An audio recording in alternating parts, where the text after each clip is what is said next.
Et je tiens à remercier Constellation de nous avoir invités à venir présenter ces travaux. Ça fait plus de 3 ans qu'on travaille ensemble, qu'on est partenaires.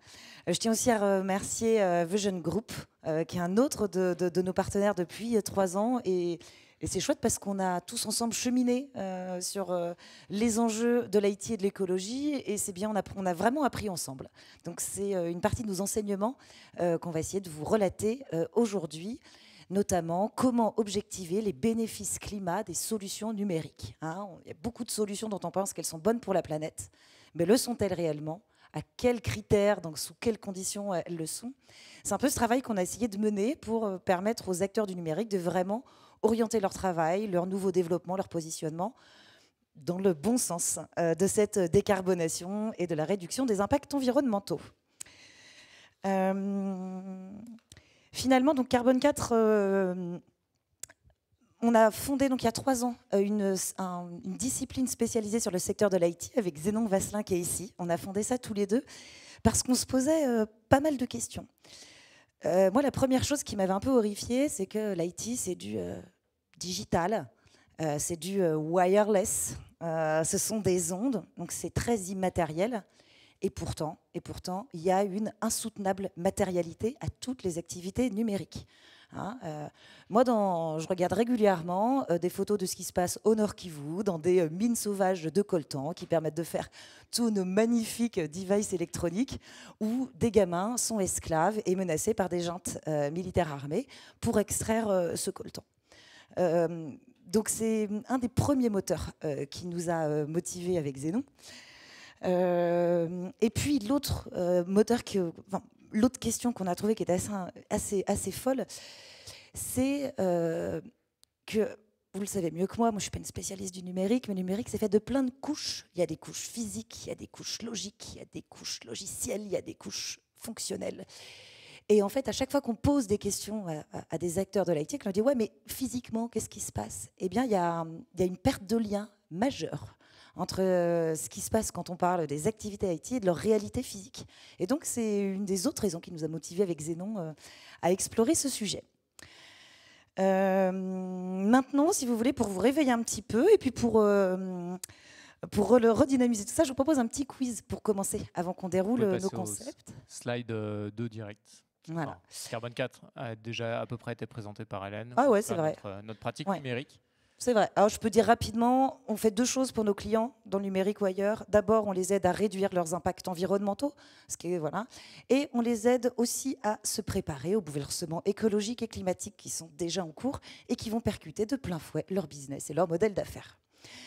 Et là-dessus, on a réfléchi à notre positionnement parce qu'on a un tout petit cabinet, on ne peut pas aller partout.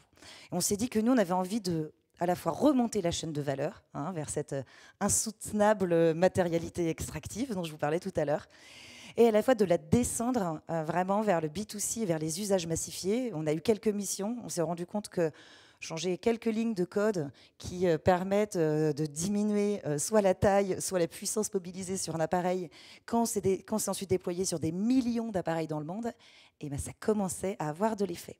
Donc on a décidé de se concentrer principalement sur ces 2 sujets-là. Ensuite, petit quiz avec le slide suivant. Quel climate geek êtes-vous ? Juste le 1, s'il vous plaît. Voilà, petite animation, merci. Alors, est-ce que vous êtes plutôt scope 1, 2, 3 ou plutôt escapologie ? Alors, qui sont les personnes qui connaissent déjà un peu ces noms barbares de scope 1, 2, 3 ? Waouh, quel niveau de salle! Et tous les autres, vous pouvez avoir envie de fuir parce que c'est un jargon de normes comptables carbone détestable. Donc l'escapologie, c'est l'art de la fuite. Donc n'hésitez pas si vous avez peur. La deuxième question, elle porte plutôt sur les fameuses émissions. Vous avez compris qu'il y a des émissions induites par vos activités, mais il peut aussi y avoir des émissions évitées. Mais il y a aussi des émissions de télé-réalité. Donc où est-ce que vous en êtes ? Est-ce que vous préférez les émissions de télé-réalité ? Et là, vous pouvez lever la main maintenant. Et c'est non exclusif. Ou est-ce que vous êtes un peu familier avec cette notion d'émission évitée ? Est-ce que ça vous évoque quelque chose aussi ? Waouh, belle maturité dans la salle. On va malgré tout, ce sera un de nos thèmes, d'approfondir ce sujet. Ensuite, 3e question, s'il vous plaît. Finalement, la neutralité, on en a pas mal parlé, et donc il y a plusieurs types de neutralité, hein, notamment dans l'informatique. Alors vous êtes plutôt pour la neutralité carbone de Google, hein, qui déclare être neutre depuis 2007, ou plutôt pour la neutralité du net. Alors, qui est satisfait des revendications de Google sur sa neutralité carbone? Bravo, je vous aime! Voilà. Et la neutralité du net, c'est un autre débat technique et philosophique merveilleux et important et que je laisse de côté évidemment pour aujourd'hui. Hein, dans l'idée de cette troisième question, on va évidemment reparler de ça, mais c'est vous dire qu'une entreprise, un produit, un service ne peut pas être neutre en carbone. Dès que vous voyez ça, vous pouvez avoir vos alertes greenwashing hein, qui s'allument de partout. On peut toutes et tous contribuer à la neutralité planétaire, mais pas se revendiquer neutre. Voilà. Quatrième et avant-dernière question. D'après vous, et là, si vous avez bien écouté juste avant, vous avez déjà des indices. Donc, ceux qui étaient attentifs avant ont des avantages. Quelle est la part des émissions liées au secteur du numérique dans le monde aujourd'hui? 4% ou 8%? Qui est pour 4%? Bravo, ah, c'est un peu plus clairsemé que tout à l'heure. Et qui pense donc que c'est 8%, peut-être les autres. En fait, 8%, c'est les émissions attendues entre 2040 et 2050. Voilà. Ce sont bien les émissions mondiales, mais ce n'est pas au même moment qu'on les estime. Même un peu avant. Même un peu. Shift, ouais. Bien. 2030-35. Bien sûr, en effet. Oui, merci, effectivement. En effet, et ce sont des travaux qui datent notamment, on s'appuie sur les travaux du Shift Project et de leur rapport Lean ICT, qui date de 2019, dont les données ont été réactualisées en 2021 de mémoire, mais en effet qui ne prend pas encore en compte le sujet de l'IA générative, par exemple. Dernière question, avant de passer au dur. Imaginons une entreprise de logiciels d'économie d'énergie qui est en bonne santé économique et qui prévoit de construire un nouveau data center pour répondre aux demandes croissantes de son marché. D'après vous, est-ce que c'est une bonne idée des dirigeants de cette entreprise ou est-ce que c'est une mauvaise idée? Est-ce que d'après vous, c'est une bonne idée? Construisent un nouveau data center qui a peut-être augmenté les économies d'énergie quelque part? Ou est-ce que d'après vous, c'est une mauvaise idée? Eh bien, dit comme ça, c'est pas si simple, on ne sait pas, et c'est pour ça qu'on a conçu notamment cette méthode de Net Zero Initiative, et principalement pour l'IT, c'est pour être capable de répondre à ce type de questions. Donc, sans plus attendre, le GIEC propose, pour rester dans un scénario où la vie sur Terre reste encore dans un cadre acceptable, une neutralité carbone à l'échelle en 2050. Ça veut dire quoi? Vous pouvez cliquer sur les deux autres trucs. Ça veut dire à la fois un équilibre entre les émissions de carbone induites par les activités humaines, ce qu'on relargue, et l'absorption par des puits de carbone. Et donc, c'est bien une histoire de flux. La neutralité carbone, c'est l'équilibre entre les flux. Et donc, il y a deux grands défis majeurs. Le premier, c'est réduire les émissions mondiales. Et le deuxième, c'est de restaurer, de préserver, d'augmenter les capacités des puits de carbone.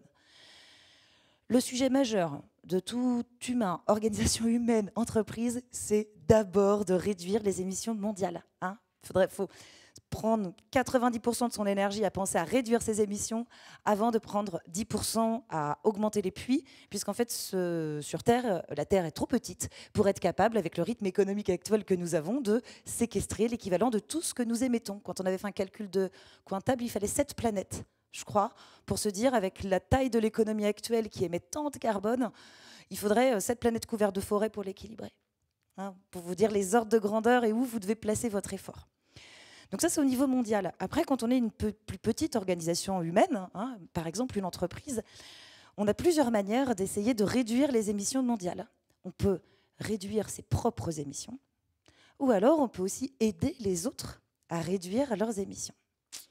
Et c'est là-dessus que, Zénon, je te passe la main pour la suite, puisqu'on va aller encore plus profondément dans ce sujet. Et donc dans les enjeux du secteur IT, comment il peut aider à cette réduction d'émissions. Merci Hélène.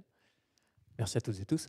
Comme il y a plein d'animations et que l'intervenant précédent est parti en courant avec la télécommande, je vous dirai animation suivante s'il vous plaît, discrètement, et en essayant de parler très très vite pour ne pas éclater le temps de cette présentation. Merci. Du coup, animation suivante s'il vous plaît.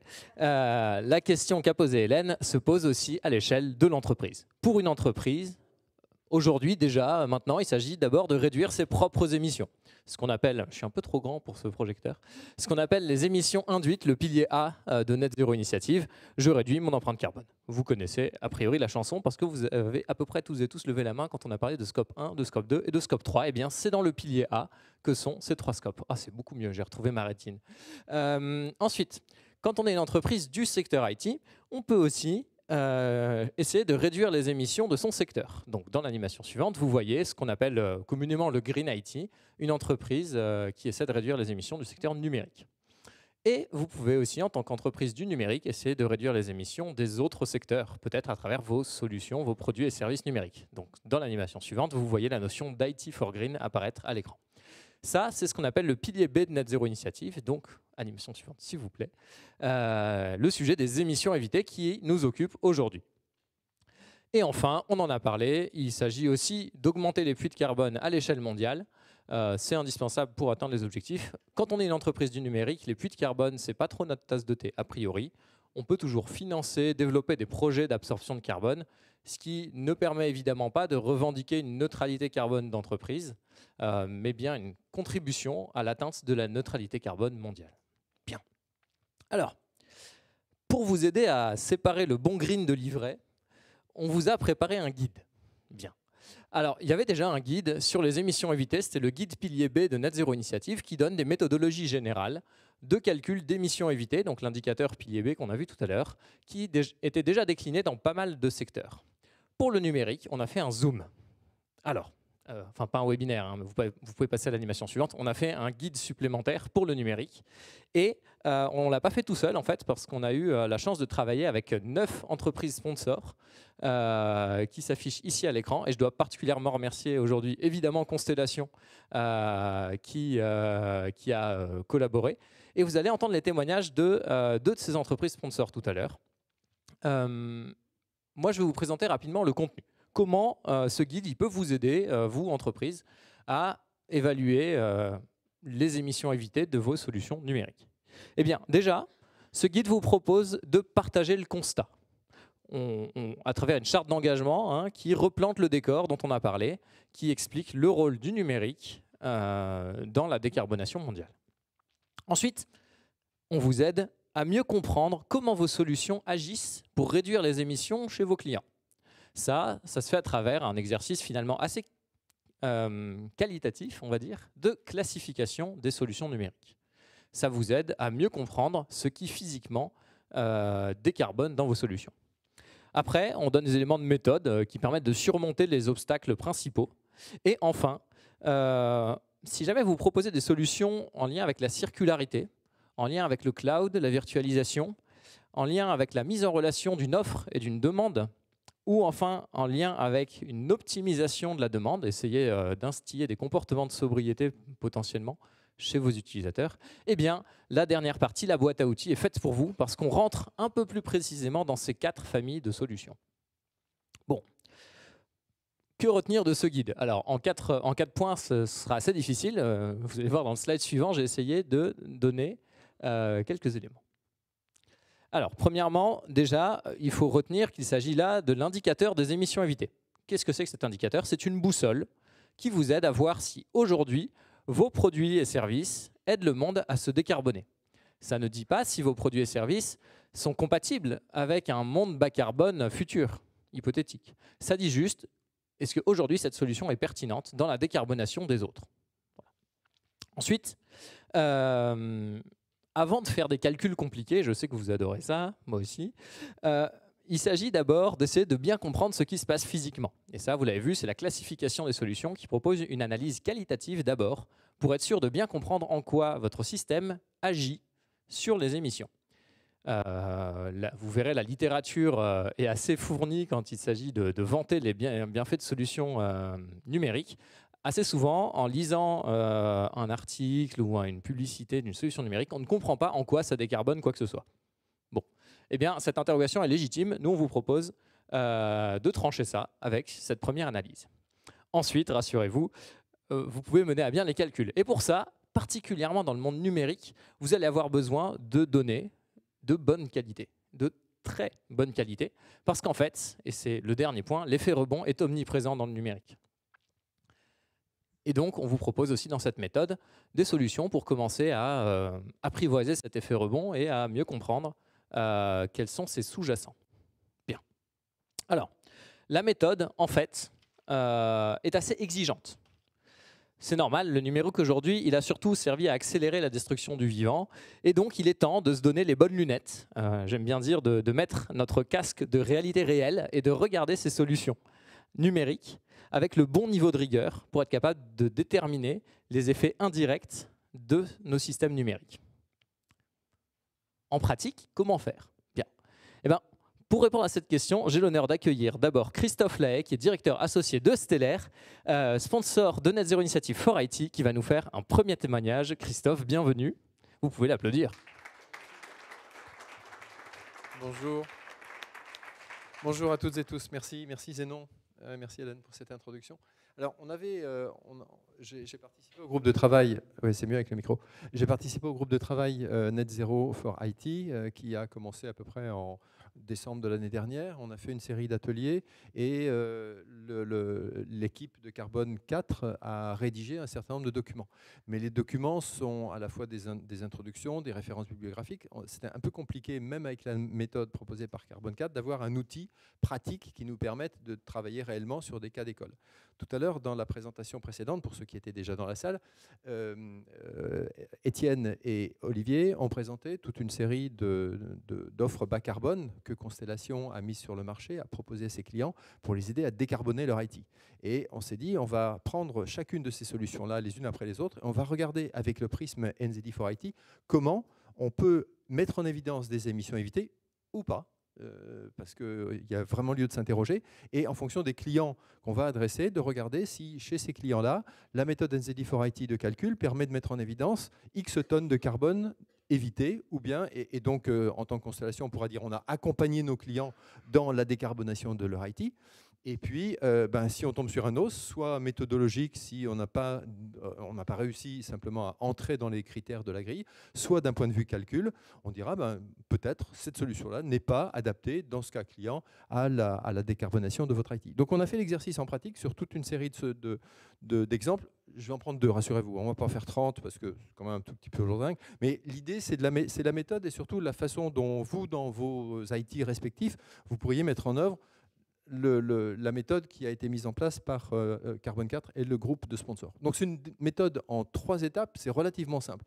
Il y a dans la méthode une série de portes d'éligibilité qui visent à dire, avant de commencer les calculs, attends, pose-toi, réfléchis, regarde si la solution que tu es en train de proposer pour soi-disant faire des émissions évitées, enfin éviter des émissions par rapport à la situation actuelle, est-ce que cette solution-là passe un certain nombre de grilles méthodologiques ou déontologiques, et notamment on a repris les gates, enfin les portes qui sont préconisées dans l'environnement international de décarbonation. Donc la première, c'est le do not significant harm. Est-ce que la solution que tu es en train de proposer pour faire des économies, est-ce que quelque part elle détruit un équilibre, elle est en train d'endommager la planète par ailleurs? Et si oui, il n'y aura pas d'émissions évitées. Quoi qu'il, après on rentrera même pas dans le calcul. Si on passe pas la première gate, on rentrera pas dans le calcul.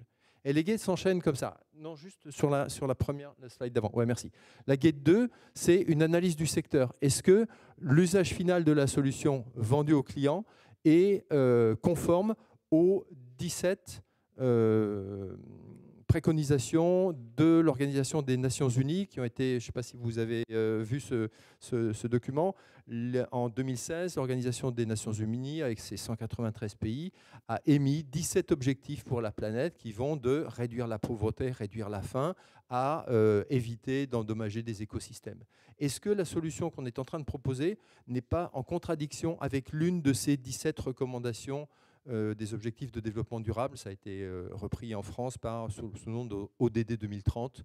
Vous retrouverez ça sur les sites du gouvernement. Est-ce qu'on n'est pas en contradiction avec cette gate-là? À l'intérieur de la gate, il y a 17 points. Donc on a une grille, hein, c'est un tableau Excel. Et si à un endroit quelconque, on répond oui, c'est-à-dire oui, ma solution est en contradiction avec l'un de ces 17 points, on peut fermer la porte tout de suite. Dans le cas présent, dans le cas où on est chez un client en train de mettre une solution de décarbonation ou potentiellement décarbonante et on croite l'une de ces lignes-là, on peut arrêter le calcul, on va dire déontologiquement. On ne peut pas s'autoriser à afficher des émissions évitées si on est en contradiction avec l'un des objectifs de l'ODD. Gate 3, la crédibilité de l'action climat. Est-ce que mon client ou est-ce que Constellation, si moi je suis en train de proposer une solution, si mon ESN qui est en train de proposer une solution, est-ce que j'ai vis-à-vis de l'environnement et de la décarbonation globalement, est-ce que j'ai une politique cohérente? Est-ce que je mesure mon empreinte carbone sur 3 scopes, depuis combien de temps, de manière consistante à travers les années, etc., sans pipoter, sans greenwashing? Est-ce que j'ai une politique de communication qui tient la route? Est-ce que je ne suis pas en train d'over-communiquer? Tout à l'heure, Hélène disait, est-ce que vous êtes d'accord avec le fait que Google affiche depuis 2007 la neutralité carbone? Bon, quand on tombe sur une assertion de ce type-là, on peut se dire, ah ouais, la cohérence quand même vis-à-vis de l'empreinte carbone, elle n'est pas totale. Gate 4, l'effet rebond, on en a parlé, hein, c'est une des gates, c'est est-ce que ma solution entraîne un effet rebond? Si oui, stop, on arrête. On pose le crayon, ce n'est pas la peine d'aller plus loin. Incitation au renouvellement. Qu'est-ce qu'on est fort dans l'IT pour inciter au renouvellement? Qu'est-ce qu'on est balèze pour dire ah, après 3 ans, le serveur il est plus maintenu, ou après 5 ans, il est plus maintenu, vous allez devoir le changer, monsieur le client. Bien. Ou bien le terminal téléphonique, hein, le Samsung X ou l'iPhone Y. OK, vous voyez tout ce dont je parle. Et dernière gate, sincérité de la communication, ça rejoint très fortement la crédibilité de l'action climat. Est-ce que ma communication est saine, homogène, crédible dans sa consistance et dans sa bonne foi, je dirais. Voilà, 6 gates. On se pose la question, on se pose les 6 questions. Si sur l'une de ces gates-là, la réponse est oui, on peut poser le crayon. Sur ce cas d'application, chez ce client-là, avec cette méthode-là, il n'y aura pas d'émission évitée. OK ? Animation, s'il vous plaît, merci. Alors, deuxième étape, l'étape dont parlait Zénon tout à l'heure, cette étape de classification. À quel levier, à quelle famille de réduction, enfin de méthodes de réduction de l'empreinte carbone, à quelle famille est-ce que ma solution appartient? Est-ce que j'appartiens, est-ce que je suis typiquement dans la famille optimisation d'un système existant? Est-ce que je suis en train de remplacer une solution existante ou est-ce que je suis en train de faire de la sobriété? Et c'est important de se poser ces questions-là parce que si on est en train, si on dit ah non, j'ai inventé une nouvelle famille, on a essayé, hein, franchement, on s'est posé la question, est-ce qu'il n'y a pas, il y a 3 grandes familles qui sont connues, c'est ces 3-là, on s'est dit est-ce qu'il n'y a pas d'autres familles qui pourraient, et franchement on n'en a pas trouvé. Donc si vous en avez, vous avez le droit d'allonger la liste, c'est parfaitement autorisé, ce n'est pas une méthode fermée, on a complètement le droit d'étendre la liste des familles qui sont susceptibles d'amener de la décarbonation. Mais se poser la question, c'est se dire ok, on va agir, cette méthode, cette solution technique, elle va agir pour remplacer une solution existante par une solution moins carbonée. Ou bien elle va agir parce qu'elle va permettre d'être plus sobre, on va avoir un usage plus sobre, une fonctionnalité plus sobre, c'était la sobriété fonctionnelle dont parlait Olivier dans l'intervention précédente. Hein. On va être plus sobre dans le fonctionnement de l'organisation et donc, je vais y revenir tout à l'heure parce que nous on croit beaucoup à cette sobriété-là. Voilà, on se pose ces questions de à quelle famille, à quel levier. Une fois qu'on a bien compris ce qu'on va décarboner et comment on va le décarboner, on peut entrer dans le calcul. OK ? Et next, s'il vous plaît. Et on arrive à l'étape de calcul. Alors, je dirais que c'est du calcul d'émissions carbone où on peut l'étendre à de l'ACV. Hein. On peut parfaitement étendre ça à un calcul ACV.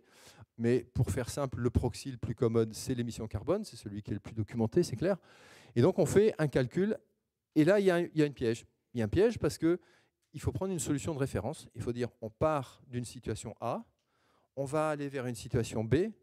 Est-ce que ma situation A reflète bien ce qui est en train de se passer aujourd'hui dans mon entreprise et est-ce que je vais vraiment, par rapport à cette situation-là, décarboner derrière? Je reviens sur cette notion de référence. C'est hyper important. Quand on fait des mesures en physique, on fait un blanc d'abord. Vous avez tous fait ça, vous êtes tous plus ou moins matheux ou physiciens. On fait un blanc avant de faire une mesure. Mais là, quelque part, la solution de référence, c'est le blanc par rapport auquel on va situer la réduction des émissions carbone. Et il y a des pièges là-dedans parce que, par exemple, imaginez qu'on soit sur un métier où la décarbonation est une tendance. Okay, ça existe, le transport par exemple, c'est un monde, c'est un secteur sur lequel la décarbonation est en cours. On commence à avoir du transport électrique, des camions électriques arrivent sur le marché. Petit à petit, le transport est en train de se décarboner, les moteurs sont plus efficients, on est en train doucement, à quelques pourcents par an, de décarboner le transport. Est-ce qu'on a le droit de prendre pour référence la situation d'il y a 2 ans, 3 ans, 5 ans, et de se dire « Ah, je vais baser mon calcul d'émissions évitées sur une année T0, qui est situé en amont, très en amont de la situation actuelle? Plutôt pas. Il faut intégrer cette dérive tendancielle du marché pour dire, OK, ma situation évitée, c'est la situation tendancielle du marché, et par rapport à cette situation tendancielle, je vais faire mieux que le marché. Okay, donc pensez bien, si vous avez à faire le calcul, que la notion de ligne de référence, la ligne de base, elle n'est pas tout à fait triviale. Alors souvent, on prend le proxy facile, c'est de dire, OK, la situation aujourd'hui, c'est ça, demain, ce sera ça. Ce n'est pas toujours le cas. Ça peut être un peu plus souple que ça. Et la méthode, les documents qui ont été publiés par Carpenter 4 sur le sujet sont extrêmement détaillés. Ils proposent des scénarios dans lesquels la référence est un petit peu plus délicate à trouver que ce qu'on pouvait penser initialement. Et quand vous en êtes là, eh ben, vous avez la conclusion. Et vous avez la conclusion. Parfois, la réponse est non, il n'y a pas d'émission évitée. Je vais juste vous prendre un exemple. On travaillait sur le cas d'un client qui avait une procédure, peu importe, je ne rentrerai pas dans le détail ni de la procédure ni du client, mais qui se proposait, pour être plus efficace, de transposer une procédure globalement papier-crayon en une procédure logicielle avec mise en place d'une application, développement d'une application, serveur, etc. Il nous dit, est-ce qu'il y a des émissions évitées là-dessus parce que ça va faire gagner du temps à méga? C'est compliqué, quoi. C'est compliqué de dire qu'il y a des émissions évitées parce qu'on va faire un dev logiciel, on va mettre en place un serveur, il va falloir le maintenir, il va avoir un coût, il va falloir mettre des terminaux qui vont interroger le serveur, il va falloir de la sécurité, il va falloir de la redondance, on va en gros tripler la base de données parce qu'on la duplique puis on la met en sauvegarde, donc on a 3 exemplaires de la base de données. Non, il n'y a pas d'émissions évitées, zéro. Dommage, pas sur ce coup-là. Par contre, on va prendre, c'est la diapo d'après, s'il vous plaît.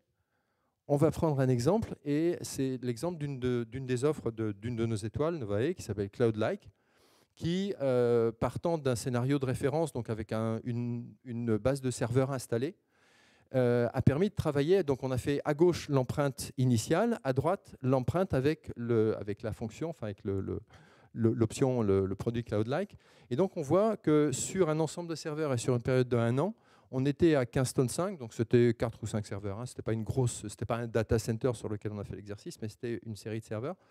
Et l'idée, c'est simplement d'allonger la durée de vie du serveur. Donc la mécanique, c'est on rachète votre serveur, monsieur le client, on le maintient dans des conditions de MCO, MCS qui vont bien pour produire le service qui est attendu. On vous en augmente la capacité si nécessaire. C'est-à-dire si vous avez des besoins de calcul qui augmentent, on suivra votre besoin d'évolution, mais on reprend la propriété de votre serveur. Et on prolonge la vie du serveur autant qu'on le peut, en l'occurrence 2 ans, 3 ans, enfin, jusqu'au moment où il ne supporte plus l'application qu'il porte. En gros, c'est ça l'idée. Et on s'aperçoit qu'avec les mêmes paliers de calcul, hein, la fabrication, la consommation, la maintenance, les services annexes, le D3E, donc la fin de vie de ce serveur-là ou de cette batterie de serveur-là, on est passé de 15 tonnes 5 à 8 tonnes 7. Donc en gros, on a économisé sur cette batterie de serveur et sur une période de 1 an, puisque c'était un calcul sur 1 an, on a économisé 7 tonnes, c'est-à-dire 44% d'émissions évitées. Plutôt sympa, plutôt pas mal. On peut réitérer, on peut amplifier le phénomène et réitérer à l'envie ce genre d'exercice. Et encore une fois, parfois ça marche et on met des émissions évitées clairement en évidence, et parfois ça ne marche pas. On est obligé de dire, ah ben non, finalement là, on n'est pas dans un cas de figure où la solution qu'on a proposée va éviter significativement, où c'est l'épaisseur du trait, c'est la finesse du calcul, c'est l'incertitude de calcul. Donc on ne peut pas mettre en évidence des émissions évitées. Nous, en tant qu'ESN, on ne peut pas dire, on peut pas revendiquer avoir évité des émissions parce qu'on n'est pas dans ce cas-là. Et pour le client, il ne peut pas non plus, en toute déontologie, afficher des émissions évitées parce que globalement, on ne peut pas les mettre en évidence. Le reste serait du greenwashing. Et je vais passer la parole au Zénon.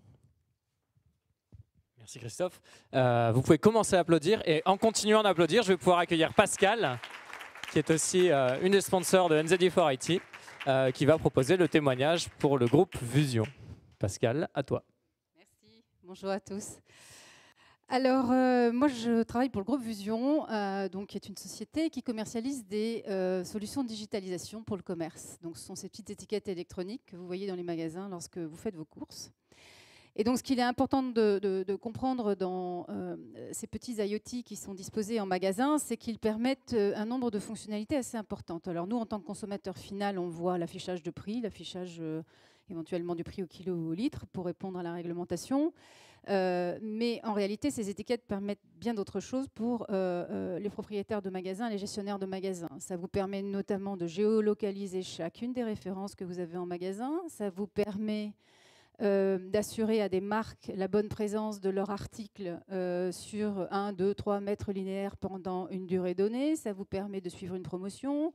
Ça vous permet même de comprendre le comportement consommateur en magasin par le biais donc des programmes de fidélisation. Donc ces étiquettes électroniques fonctionnent grâce à des bases de données gérées sur le cloud, radiofréquences, qui apportent donc l'information à l'étiquette. Ça permet aussi d'autres fonctionnalités comme elles peuvent communiquer avec des smartphones, vous informer sur une allergie éventuelle, énormément d'applications. Alors, on a suivi une trajectoire assez voisine de celle de Constellation depuis 3-4 ans, c'est-à-dire qu'on s'est posé sur notre décarbonation interne d'abord, évidemment notre empreinte carbone, scope 1, 2, 3, et lorsqu'on l'a réalisé, de manière assez classique, 95% de notre empreinte carbone réside dans l'extraction minière, etc., tout ce qui accompagne l'électronique, donc nos produits. Chance inouïe, si je puis dire, ou en tout cas ADN de l'entreprise depuis 30 ans, les ingénieurs ont toujours travaillé pour que nos étiquettes soient recyclables, démontables. Donc on a travaillé à partir d'un terrain finalement extrêmement favorable qui nous a permis d'aboutir, quand on a donc envisagé ce que nous pouvions faire en termes de décarbonation de nos propres produits, qui a donc abouti à cette gamme que vous voyez ici, qui s'appelle EdgeSense, qui nous a permis de réduire pratiquement de moitié, 48% d'équivalent émissions par rapport aux anciennes solutions. Et c'est grâce à ça d'ailleurs qu'on a pu gagner des contrats absolument phénoménaux pour nous, pour notre taille, en Amérique du Nord. Une fois qu'on s'est donc focalisé sur la manière dont on pouvait travailler sur nos solutions, on a donc réfléchi à la manière dont on pouvait servir nos clients. Et donc on est à un degré de maturité qui n'est pas encore au niveau de l'analyse que Christophe vient de présenter. Nous, on en est à l'étape de réflexion qui consiste à se dire qu'est-ce qu'on peut faire pour le commerce, qu'est-ce qu'on peut faire pour décarboner le commerce. Alors la slide suivante représente la première étape. Alors c'est Step 2, parce que Step 2 dans cette présentation, c'est donc la décarbonation du secteur que nous servons, du secteur économique que nous servons. La première chose qui est évidente, qui arrive tout de suite à l'esprit, vous le savez sans doute, parce que c'est une statistique assez effarante, 30% de la production alimentaire est jetée. Alors 30%, elle n'est pas jetée dans les magasins, hein. Il y a de la perte lors de la production, lors du transport, au moment de la distribution et dans nos réfrigérateurs respectifs.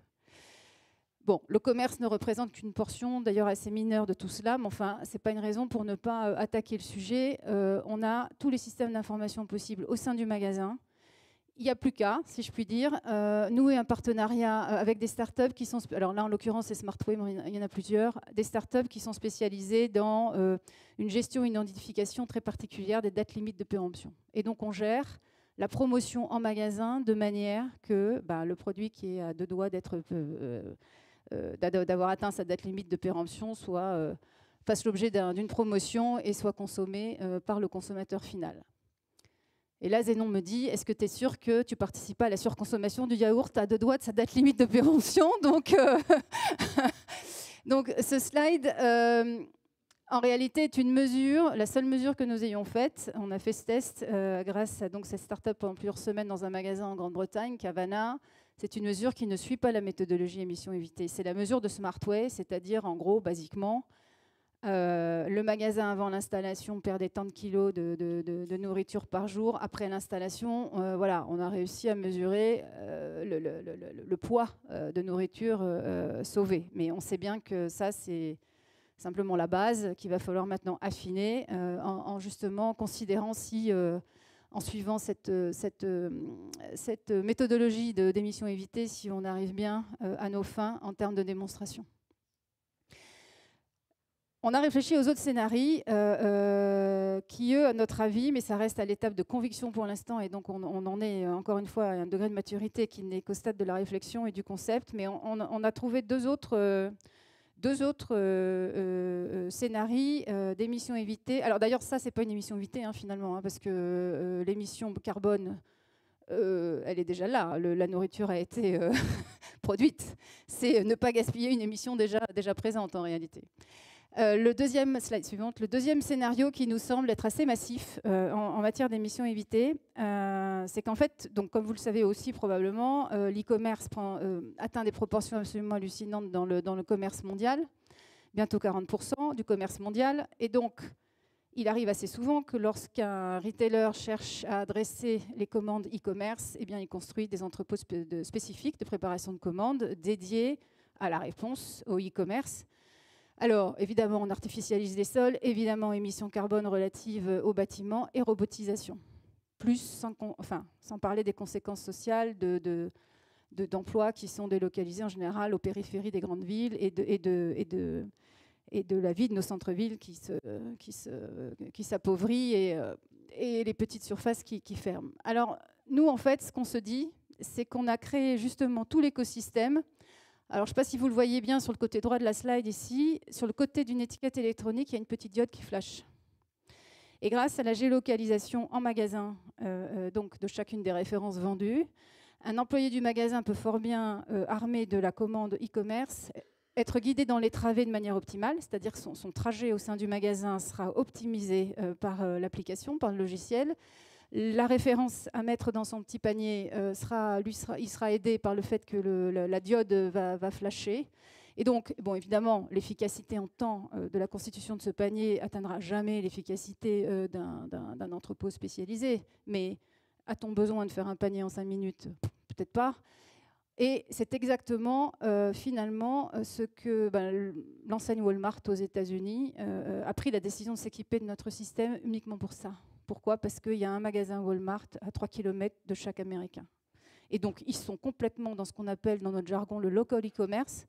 C'est-à-dire qu'on part du principe que les magasins physiques existants peuvent être exploités complètement comme un actif digital pour servir l'e-commerce. Et on a bouclé la boucle, c'est-à-dire que l'e-commerce et le commerce physique sont totalement insérés dans le même fonctionnement, finalement. Donc ça, c'est quelque chose qu'il faut qu'on mesure, et on pense qu'on va le faire aux États-Unis, justement, parce que c'est eux qui l'utilisent vraiment de manière exponentielle. Alors, est-ce qu'on participe à la surconsommation? Oui, sans doute. Il faudra qu'on voit comment on suit la méthodologie de ces émissions évitées. Et enfin, dernier scénario qui nous semble extrêmement ambitieux, mais finalement, c'est un scénario de stratégie écologique qui nous semble super intéressant. Mais là, il va falloir qu'on ait des partenariats avec les retailers qui soient extrêmement étroits et une volonté de leur part qui soit extrêmement forte. Alors, à nouveau, partenariat avec une autre start-up qui s'appelle HowGood, que vous connaissez peut-être. Alors, HowGood sont des gens que je trouve formidables, qui ont créé une base de données qui leur permet un petit peu, on va dire, pour faire un parallèle un peu rapide, c'est un petit peu comme Yuka, mais ils ont une base de données qui leur permet de donner un score carbone à chaque référence alimentaire, processée bien sûr, mais à chaque référence alimentaire, ils sont capables d'adjoindre un carbone score. Ils ont une base de données exceptionnelle sur les grands flux d'exploitation des denrées alimentaires et des matières premières alimentaires. Donc je vous donne un exemple. Si pour une analyse au 100 grammes, un produit contient 20 grammes de soja et que le fabricant refuse de donner exactement, d'ouvrir ses livres et de donner exactement la provenance de son soja, eux savent que 80% du soja, par exemple, vient du Brésil. Allez hop, on va prendre l'hypothèse que le soja contenu dans ce produit vient du Brésil. Ça permet d'approcher, d'estimer un bilan carbone. Et donc ça permettrait aux commerçants de commencer à réfléchir à leur assortiment et à la teneur carbone de leur assortiment. C'est-à-dire entre 2 paquets de pâtes, 2 paquets de riz, 2 paquets de je ne sais pas quoi, finalement, on est capable aujourd'hui d'identifier le plus vertueux des deux. Et donc l'idée stratégique, ce serait de se dire, mais entre nos systèmes, cette base de données HowGood et la volonté des retailers, on pourrait commencer à réfléchir finalement à ce qu'on offre à la consommation. En tout cas en affichant dans un premier temps, on n'est pas encore dans l'écoterrorisme, mais en affichant dans un premier temps le score sur les étiquettes électroniques, on laissera le consommateur final faire son choix, mais ce sera un choix éclairé, en tout cas un peu mieux éclairé. Voilà, on en est là. Ça, j'en attends beaucoup, donc ça sera mes enjeux pour les 18 mois à venir. Merci.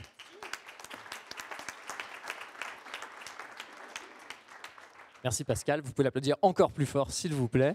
Allez, je vous fais travailler, hein, c'est du sport. Non, vous voyez, les émissions évitées, c'est vraiment un indicateur stratégique et ça sert vraiment à ça, à déclencher des réflexions qui vont plus loin que simplement faire du marketing sur ces produits. Donc merci à vous deux vraiment, Christophe et Pascal, pour vos exemples très inspirants. Merci à toutes et tous d'être venus. Alors, comme on est à la maison de la chimie, je suis obligé de faire une blague de chimiste. Comme l'angoisse est soluble dans l'action, je propose de dissoudre l'angoisse de ce matin dans l'action de cet après-midi.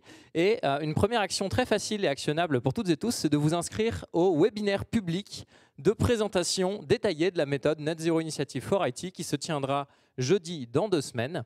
C'est 1 heure dans laquelle on file 2 exemples, alors des exemples qui sont moins terrain et plus fictifs, mais qui vont nous permettre de décrire tous les obstacles qu'une entreprise peut rencontrer quand elle cherche à calculer les émissions évitées. Et en plus de décrire les obstacles, on essaie de décrire aussi comment on les contourne. Plutôt comment on passe au-delà. L'obstacle, c'est le chemin. Donc, venez nombreuses et nombreux à ce webinaire. Il nous reste quelques minutes pour les questions aujourd'hui. Donc, je vous en prie, on essaiera pour les questions de respecter la parité, s'il vous plaît. On a essayé de faire ça aussi pour notre présentation. Donc, j'encourage femmes et hommes à lever la main en alternance. Merci.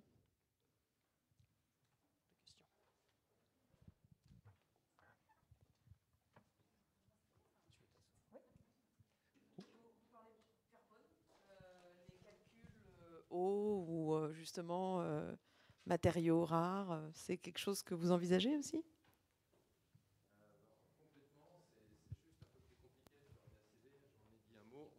On peut effectivement élargir à une méthode ACV et pas se contenter de faire une méthode carbone. C'est plus long, plus compliqué et finalement pas beaucoup plus précis parce que c'est plus exhaustif, pardon, mais la précision, les références qu'on a sur l'ACV sont moins documentées que ce qu'on a sur le carbone. Donc le raccourci qu'on prend en général, c'est le carbone. Mais vous avez absolument raison, il faut qu'on soit en capacité de dire et l'impact sur la biodiversité et l'impact sur la qualité des eaux, etc. Et je suis absolument d'accord. Et sur la stabilité, les conflits, etc. Oui, oui, je suis totalement d'accord. C'est juste quand on se penche sur le sujet de la CV, on se dit waouh, c'est compliqué.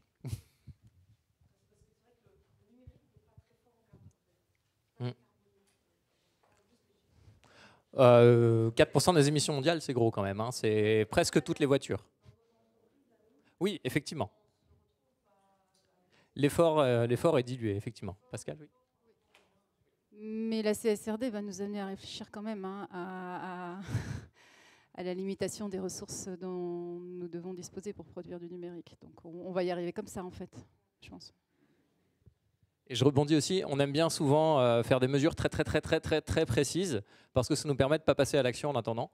Moi, je vous encourage, avant de réfléchir à votre stratégie d'approvisionnement en métaux rares et issus de zones de conflit, à d'abord faire des efforts réels, concrets de décarbonation. Et sans doute que ce faisant, vous aurez eu un co-bénéfice sur vos autres dépendances aux ressources abiotiques. Sauf dans certains cas, effectivement, donc on vous propose au début de Net Zero Initiative for IT le petit sanity check pour vérifier que vous n'êtes pas en train de complètement saborder la biodiversité en améliorant votre indicateur carbone. Pardon. Mais dans la plupart des cas, c'est quand même assez évident et il n'y a pas souvent, dans les actions de sobriété en particulier et d'optimisation parfois, il n'y a pas souvent de conflit inter-indicateurs, on va dire.